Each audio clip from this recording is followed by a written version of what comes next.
सभी खिलाड़ियों के लिए भारत माता की, और जोर से भारत माता की। विद्या ददाति विनयम विनया ददाति पात्रताम, मां शारदे को नमन। निमला मठाधीश और अपने जीवन से, दिव्य जीवन से सभी को आलोकित करने वाले पूज्य महंत प्रेमगिरी जी महाराज अपने दिव्य दृष्टि से इन सभी विद्यार्थियों के जीवन को संवारने वाले आदरणीय गुरुवर और निमला के प्रधानाचार्य उत्तमाराम जी सुथार, सीबीओ साहब, एसीबी साहब, बलराम जी, भवानी सिंह जी, भाई जानी साहब, सरपंच साहब, गुलाब सिंह जी, देवीलाल जी, सवाई जी और विराजमान सभी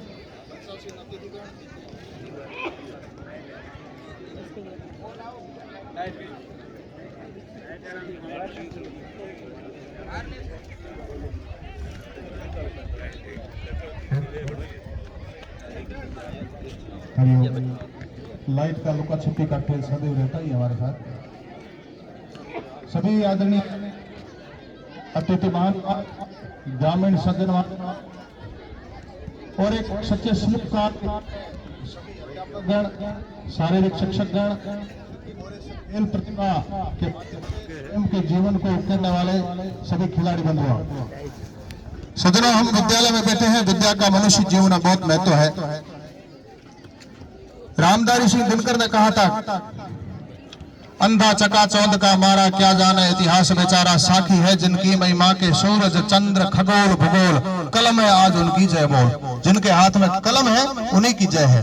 और कलम पकड़ाने वाले आदरणीय सब गुरुजन हैं, जिन गुरुजनों के इस दिव्य दृष्टि से, दिव्य कर्मों से एक सामान्य सा 5 वर्ष का बालक विद्यालय में आता है और महाविद्यालय की शिक्षा पूर्ण करने के बाद में एक साधारण सा व्यक्ति असाधारण व्यक्तित्व के माध्यम से अपने गांव, जिला, राज्य और राष्ट्रीय स्तर पर अपनी पहचान बनाता है। इसलिए विद्या का हमारे जीवन में बहुत सर्वश्रेष्ठ महत्व है। इसलिए हम सभी को निश्चित रूप से माता पिता को गुरुजन मानते हुए जब से विद्यालय में प्रवेश करते हैं, हमारे असली गुरुजन विद्यार्थी के लिए शिक्षक ही है।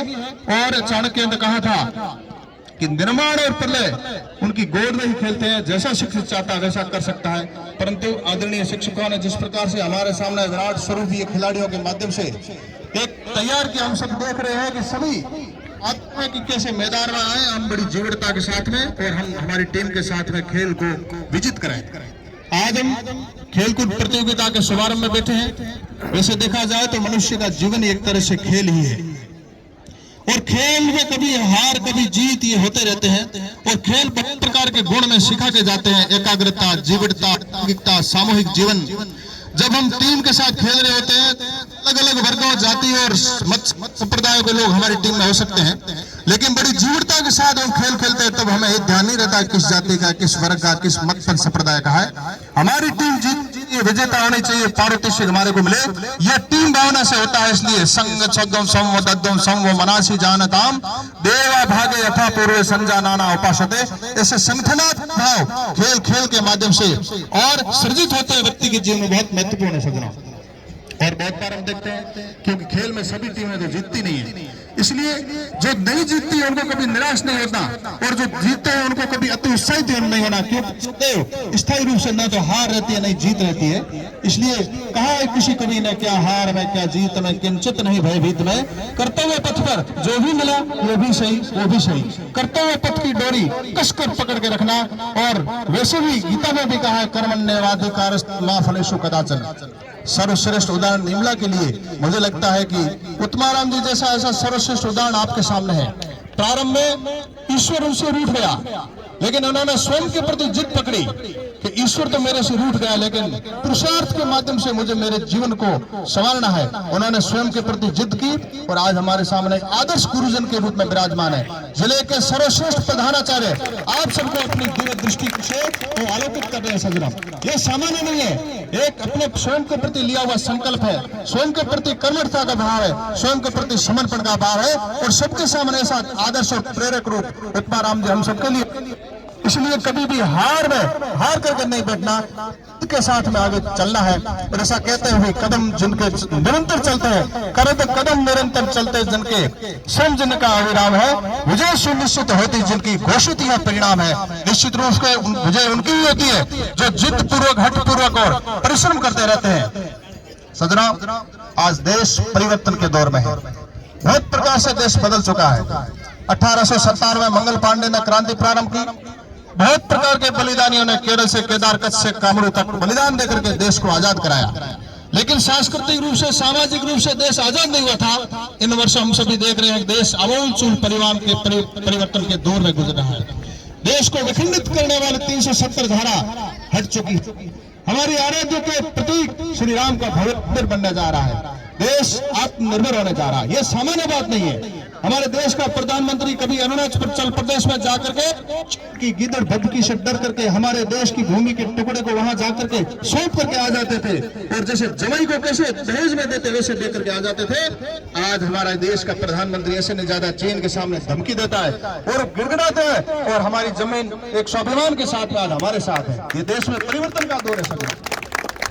देश में स्वनिर्मित, देश निर्मित तोपें बन रही है, हवाई जहाज बन रहे हैं, हथियार बन रहे हैं, और देश में पहले जो आयात होता था उस अनुपात में निर्यात होने लग गया है। इसलिए मैं विशेष करके विद्यार्थियों को कह देना चाहता हूं कि हमारे को इजराइल की भांति राष्ट्रवादी है, क्योंकि देश में बहुत प्रकार के, चाहे मंगल पांडे, चंद्रशेखर आजाद, भगत सिंह, सुभाष चंद्र बोस, ऐसे जो महापुरुष हुए, उन्हीं के पद चिन्ह पर चल करके हमारे को भी केवल शिक्षा प्राप्त करके, विद्या प्राप्त करके अध्यापक बनना, IAS IAS बनना और हमारे जीवन को विलासी बनना, ऐसा नहीं, बल्कि राष्ट्र के लिए कुछ करना, ऐसा निश्चित रूप से साधु संत हमारे को सदैव आलोकित करते, हमें जीवन दिशा देते रहते हैं।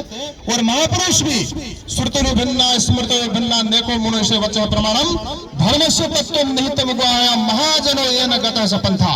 जो महापुरुषों ने कहा है उस पथ पर हमारे को चलना है, कभी भ्रमित नहीं होना है। आज हम सभी देखते हैं कि प्रत्येक जाति में कोई भी जातिवादी कीड़ा आकर के जाति में जातिवादी बातें करके समाज से विच्छेद करके और राष्ट्रवाद के इस मूल मंत्र से दूर कर रहा है। सज्जनों, इजराइल में ऐसा नहीं है। वहां भी हमारे जैसी ही जातियां अलग अलग है, समाज में अलग अलग जातियां हो सकती है, लेकिन जातिवाद करना, ऊंच नीच करना, भेदभाव करना, ये समाज को तोड़ने वाली कृतियां हैं। वो हम नहीं करें। देश एक सूत्र में कब बंधेगा? जब पांचों ही अंगुलियां, एक अंगुली अलग रहेगी तो कोई भी तोड़ मरोड़ सकता है, लेकिन पांचों अंगुलियां जब मिलेगी वो मुष्टिका बनेगी। किसी भी मजबूत दुश्मन की छाती में जब प्रहार करेगी वो नेस्तनाबूद हो जाएगा, नीचे करेगा। सज्जनों, इसलिए राष्ट्रवाद की प्रखर लहर में बह करके हम किसी भी जाति वर्ग के हो सकते हैं, लेकिन हम एक हैं। माता भूमि पुत्र हम पृथ्वी, हम धरती के पुत्र हैं और धरती हमारी माता है। ये भाव सदैव बना रहना चाहिए और एक ही भाव मन में रहना चाहिए। जिस प्रकार से खिलाड़ी के मन में भाव रहता है, शरीर माध्यम धर्म खलु साधनम, ये शरीर धर्म निर्वहन का सर्वश्रेष्ठ माध्यम है। और शरीर को मजबूत करने के लिए ये खेल है, इसलिए खेल के माध्यम से हम आगे बढ़े, विद्या अर्जित करके बड़े अधिकारी बने और बड़े व्यक्ति बने, और साधु संतों से आलोकित होकर के हमारे जीवन को दिव्य बनाए, गुरुओं से प्रेरणा लेकर के हमारे जीवन को सफल बनाए, ये बड़े बुजुर्गों से आशीर्वाद लेकर के हम अच्छे मनुष्य बने और प्रेरित होते रहे। और निश्चित रूप से हम देश के भविष्य को संवारेंगे और देश की सीमा के ऊपर बैठे हैं। इसलिए भीष्म पितामह ने कहा था कि देश की सीमा माता के वस्त्रों के समान होती है, उनकी रक्षा करना पुत्र का प्रथम कर्तव्य बनता है। इसलिए हम चलते रहे, कभी रुके नहीं, कभी झुके नहीं, कभी हम डरे नहीं, कभी घबराए नहीं, कदम बढ़ाए बढ़ते जाए, ध्येय शिखर पर चढ़ते जाए। मंगलमय रचना रक्षाएं, पांच जन्य की प्रखर गर्जना, गूंज रही है दशा दिशाएं, गूंज रही है दशा दिशाएं। जय हिंद, जय भारत।